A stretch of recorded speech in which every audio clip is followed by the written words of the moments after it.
दासिया बाउडी जणे गरीब असबर्ण व्यक्ति मात्र श्री जगन्नाथंकर परम भक्त। तांकर इच्छा थिला निज आराध्य प्रभुंकु किछि अर्पण करिवे, किंतु से एते दरिद्र थिले जे भगवानंकु देबा पई तांको पाखरे किछि नथिला।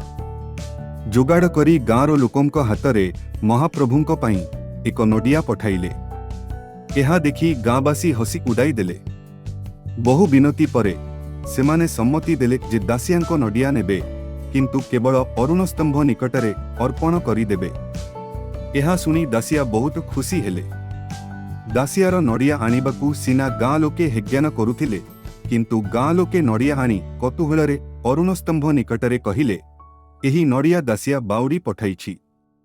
एहा परे जहाँ घटिला सेथिरे समस्ते आश्चर्यचकित हेले। हठात शून्य मध्यरु दुईटी लंबा कालिया हाथ आसीगला ओ सेही नडियाकू ग्रहण करिला।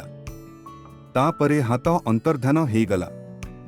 एही अद्भुत दृश्य परे समस्ते जानिले भक्तिर मूल्य कोनोसी जाति किंबा अवस्था द्वारा हुएनी। सेबेठू दासिया बाउडींको भक्ति गाथा जनमानसरे काल कालकू सर्वदा प्रेरणा होई रहीगला। शुद्ध भक्ति ओ निष्कलंक हृदय सहित थिले भगवान निजे अभिव्यक्त हेबाकू बाध्य हुअंती।